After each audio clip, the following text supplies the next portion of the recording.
ప్రభువు నామమునకు మహిమ కలుగునుగాక. ఈ ఉదయకాలము మీకందరికీ వందనాలు తెలియచేస్తున్నాను.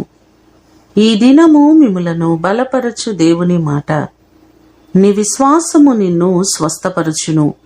మార్కు సువార్త 5వ అధ్యాయము 34వ వచనం. ఈ భాగంలో చూస్తే రక్తస్రావ రోగము కలిగిన స్త్రీ మనకు కనబడుతుంది. ఆమె తనకు కలిగినదంతా ఖర్చు చేసి ఎన్నో ఇబ్బందులు పడినట్లుగా, ఏమాత్రము స్వస్థత పొందుకోనట్లుగా మనము చూస్తున్నాం. ఎప్పుడైతే ఆమె విశ్వాసముతో యేసు ప్రభు వారి వస్త్రపు చెంగును ముట్టుకుందో వెంటనే స్వస్థత పొందినట్లుగా మనము చూస్తున్నాం.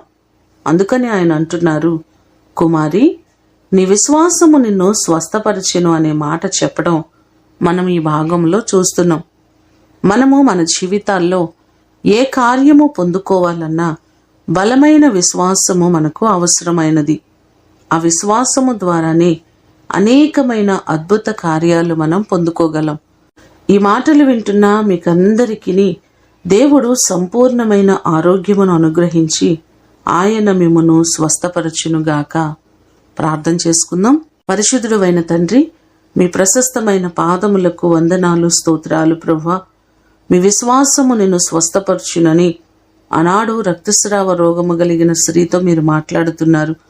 దేవా, నిజంగా మా జీవితాలలో బలమైన విశ్వాసమును, అచంచలమైన విశ్వాసమును మీరు కలుగు చేయండి. ఎక్కడా కూడా మేము నీరసిల్లిపోకుండా మీ యందు నమ్మిక కలిగి నిరంతరము అడుగులు వేయుటకు సహాయము చేయండి.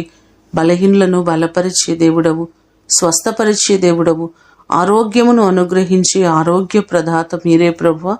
మా ప్రియులెల్లరినీ జ్ఞాపకం చేసుకోండి.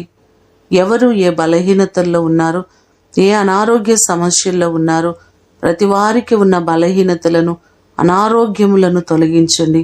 మీరు స్వస్థపరిచి సంపూర్ణమైనటువంటి ఆరోగ్యమును ప్రతి వారికి మీరు కలుగు చేయండి.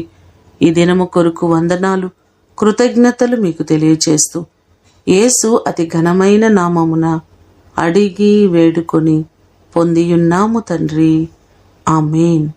దేవుడు మిమ్ములను దీవించునుగాక.